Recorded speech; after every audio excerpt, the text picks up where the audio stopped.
Never Drop Your Sword podcast is for the creatively courageous. In talking with Teresa, I actually split up our interview into 2 parts because we had so many things to discuss in our conversation. So welcome to part 1. We did have some audio issues, sorry, but I hope you enjoy. Well, welcome to Never Drop Your Sword podcast. I am your host, Callie Sioux, and today I'm talking with Teresa. Hello. I am honestly so excited to have you because you're an inspiration in more ways than one. And I've known you almost my whole life, but really the past decade, we've been collaborating together in the hair department. This here is because of Teresa.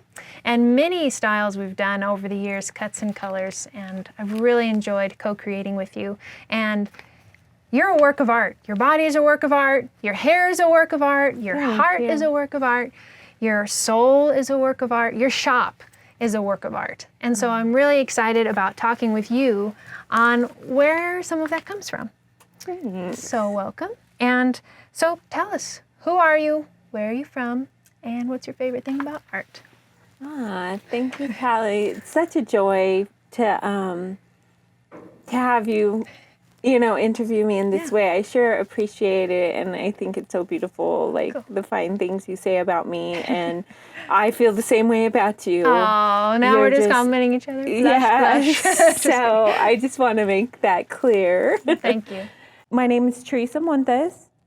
I own Theater Noir, salon and boutique, and I also am organized chaos dreadlock artist, and I also have New Illuminations, which is a line of lamps, chandeliers, and stuff like that, and that's the name I started out with initially. It's just a little bit about my different businesses. Right. I'm from the Hondo Valley, so I'm a native of this area here in New Mexico where we live, and the Hondo Valley is in between the mountains and the desert, a little hilly, beautiful town that has rivers and flow, and I grew up back on a ranch, and so that in itself was very inspirational towards me doing what I do these days. Yeah, the isolation, yeah, exactly. the landscape, plus the also wanting to go somewhere else. Yeah, that's a big part of it. So what is your personal favorite thing about art in general? That's a pretty big question. I mean, that can be answered in many ways. I would have to say that art in general would be how you get to see the depths of somebody a little more in their creative space. And I love that. It just, to me, that shows a certain amount of freedom. Nice. Cool. Well, that leads right into the next question about your artistic journey. So it started in Hondo, and over the years when we've talked, you were into creating your own art and your own style since you were tiny, since you were little. Yeah. And so tell me a little bit about your artistic journey from childhood to now. Some key moments, some key things. When I was really young, I mean, I had a family of 4 siblings. 2 of my older siblings that I had living in the household that were, girls. Uh-huh. I always got their hand-me-downs. So, I had to do something different with those hand-me-downs. So I found a way to cut them apart, pin them back together, and as I grew up, pretty soon I was in my dad's closet, my mom's closet. Nice, yeah. They were looking for their stuff. I had them all cut up and cut upside down and whatnot, but it's so fun. Nice. So from there, from cutting up your family's clothes and recreating the hand-me-downs, what was kind of the next evolutionary step? When did you start doing it as a business? It actually took me a little while. In high school, I took, classes in home ec sewing and all that stuff, and I absolutely loved it and stuff like that. I used to wake up and have dreams and draw out fashion designs, that I always wanted to make and stuff. So once I actually started learning to sew and getting skills like that, then I was like, okay, I want to continue making this. But for years, like when I got out of high school, I went to college for a little while because I wanted to go into fashion design. I don't know if I had told you that before or not. And then I ended up pulling out, and I decided to go to beauty school. And I was like, well, if your hair's not right, your whole look is not right. Right, yeah. Start at the top. Work down. So yeah, then I went to beauty school, and then little by little, I just kind of dove into the whole making a few things here and making a few things there until it's kind of just evolved over all these years. I've been a hairdresser for over 25 years. Wow, nice. So yeah, so a lot. It's kind of an evolving. Exactly. Now you've taken some interesting trips. What was it about the college going for kind of the fashion? What made you pull out of that? Was it personal stuff or? I just felt like the things I was having to dive into to go into fashion design were not like the endeavors I wanted to take. I mean, I guess in the beginning because I had to take like sciences and mathematics in such a way that I was like totally not into it. Not interested, and I do, even when I make my chandeliers or even when I make clothing and stuff, I still have to use that, but I have a way of like figuring it out in my own mind that I'm pretty satisfied doing Teresa with. math instead. Yeah. Nice. That's awesome. Yeah. So it was just not what you were kind of looking for. So you switched to beauty school and started with the hair. And I mean, you obviously found a bit of a passion there because you've continued doing that for so long. What was some of the things you learned right out the gate, going to the beautician part that really sunk it in your mind that you wanted to do this as a business? Like, why stick with the beautician part versus the fashion? I just loved, for one thing, I loved having ethnic hair, looking hair. Right. I also, what was really important to me always was like my spiritual path. So being a hairdresser always gave me the freedom to make my own schedule, to be my own boss. And I really appreciated that because I've traveled the world and the country. And so that's... And you've done that that's why. From your art, from doing the hair? Yeah. That's awesome. Yeah. So it's been inspiring. Oh, definitely. And I know that you've been to India.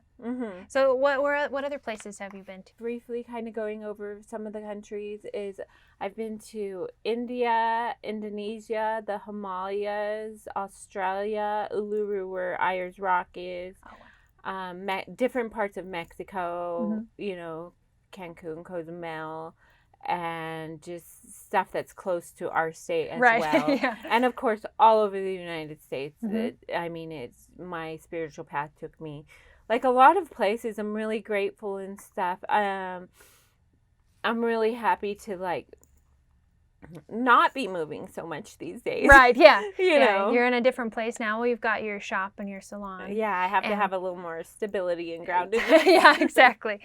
And so what about the artistic journey has led you to being this creatress, loctician that you are now? What about your journey has led you to what you make now in the store and with hair?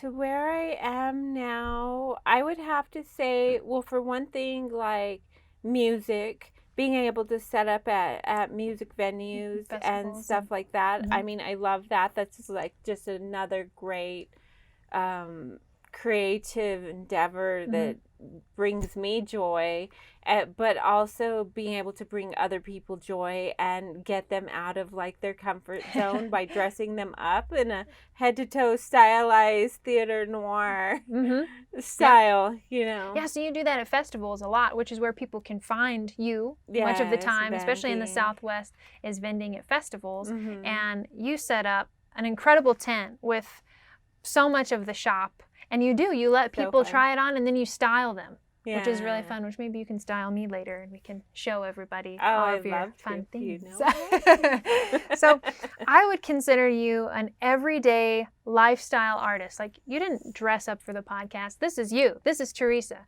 And, you know, has there been a time in your life when you felt like Teresa could not be Teresa? Any kind of obstacles, mental, spiritual, or physical, that have kept you from expressing yourself in your art? Yeah, definitely. I mean, over the years, where it started, when I started really like expressing myself more and more, was in high school. I mean, I was always, you know, the drill team, the head cheerleader, the fiesta dancer, the basketball and volleyball player, everything, you know. And I just used to notice that whenever I would like dress up to go to school, I told myself, okay, I'm going to dress up on the last day of school of the week, you know, and it'll make me feel better. So I started dressing up one day a week. And then I was like, well, you know what? Dressing what makes me feel good, I'm going to start doing it 2 days a week. And then over time, 3 days a week. And then over time, it evolved to like, I want to be comfortable and dressed up. Right. And I want to be able to be comfortable, throw this in a travel bag, be dressed up. Yeah. You know, so it evolved over the years. And so that was kind of how it began. What have been some things in the years recently that have been some obstacles for you as an artist? Obstacles that come into my way sometimes as an artist, and I don't want to say in my way, but you know, that are there, is just when I'm struggling internally, you know. And sometimes I just need to take my focus off of the material world and look within and do some inner work and really like focus on those kind of things: my health, my spirituality, my well-being. Right. So that kind of, and that's true about artists. You know, we really kind of struggle with finding a balance. And, you know, as Leos, as we both are, you know, we don't have a lack of ideas. Never. It's just a matter of getting overwhelmed by them and figuring out how to execute them. Yeah, and we only have so much juice as well. Yeah, exactly. And we'll push ourselves we to will. the very limit. Exactly. And so, you know, all artists have creative ups and downs, you know, the mountains, the valleys, the roller coaster ride that we experience. So what is the one thing that you really hold on to? You're talking about letting go of the material world and centering yourself, but what's that one thing that really holds you accountable to keep making your art and not quit? I would have to say what makes me accountable for keep making my art is that basically in my own space of like healing, nurturing, trusting, having my own faith, and like having like this energy of love, I get to put it into my art. So you're receiving that energy when you wear something I've made, you know. So I get to put that into my art, and then I get to see people glow when they put it on. And that makes me so happy. Right. You know, it's so rewarding, and it brings healing back to me. So it keeps like that circular. Right. And no, that's true. I mean, I feel that way. I love wearing your stuff. It always makes me feel good. I always think of you because I'm like, oh, these are Teresa's earrings, you know. And now I have, you know, this wonderful hair that I get to think of you every day. And some days it's like, how does she do this on her head? I know. I would like to do more tutorials.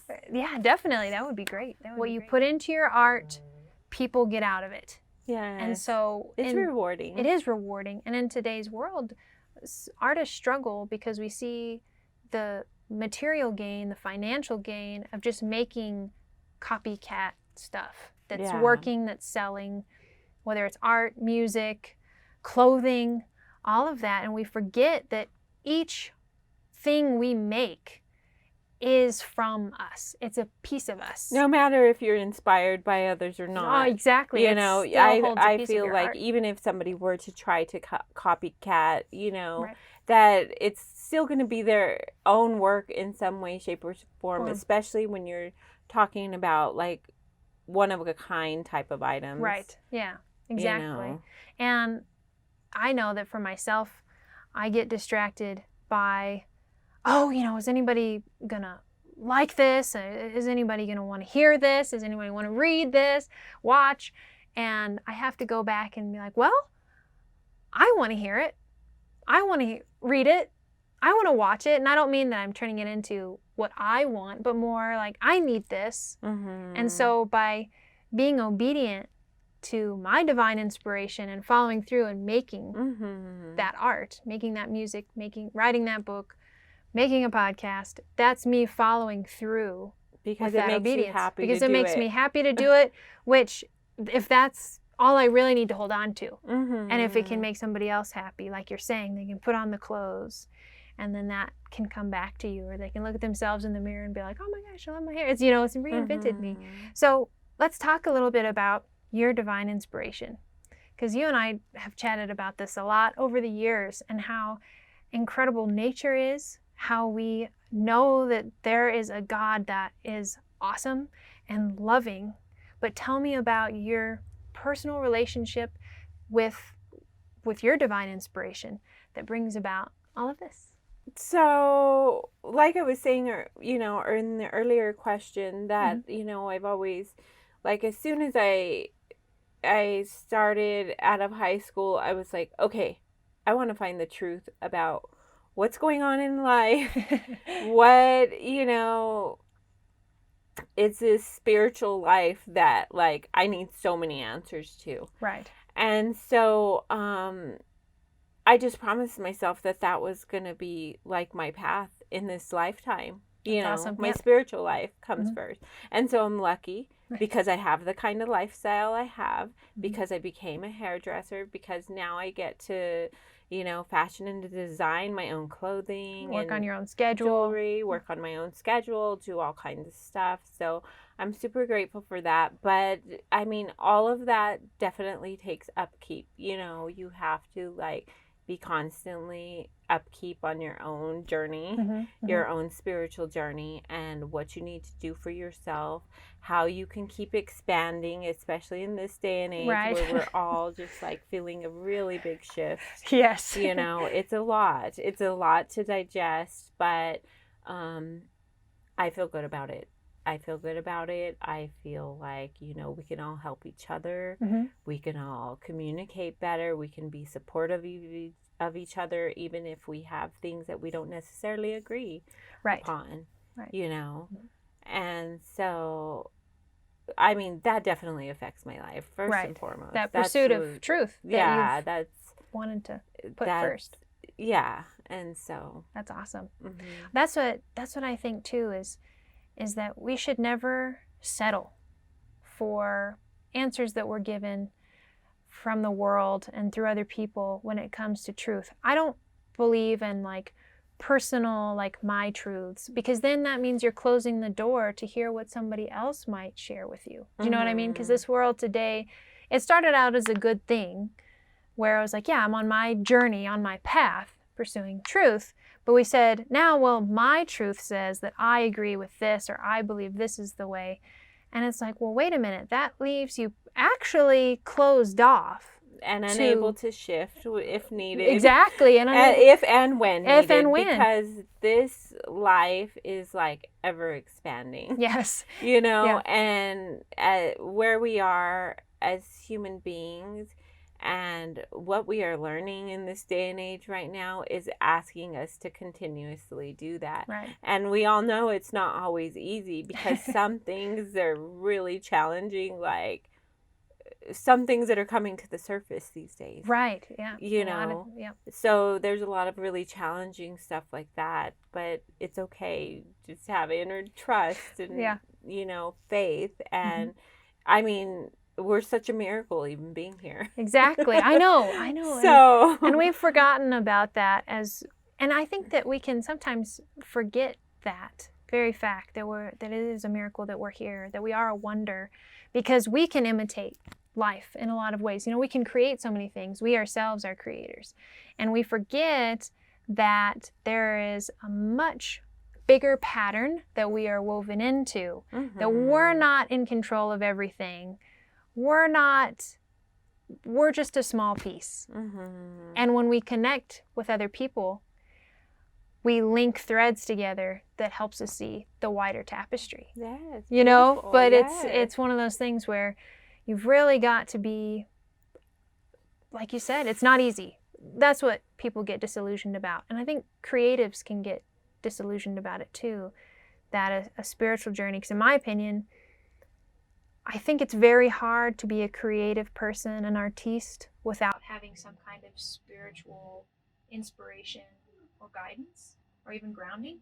Because when you put your hand to an instrument or to cloth or to hair, I mean, creative and artist goes, you know, so much bigger than the entertainment mediums. You know? Yeah, I ask you to dive in deeper. Yeah, it does. And then you begin to shape and fold, and you realize that there's something much bigger, because you see, when you share your art, people get different things from it than what you just initially intended.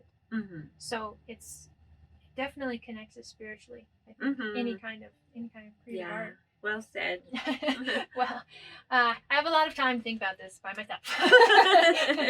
You know how that goes. But so another thing is, you have raised a beautiful daughter, Joanna. Thank you. She's how old now? She just turned 21. Oh my gosh. Okay. That's amazing. That's amazing. So how has being a mother changed your perspective on creating and creation in general? Oh my gosh. That is like a really good question. And that totally reminds me that whenever I got pregnant with Johanna, I was like the happiest pregnant lady you've ever seen.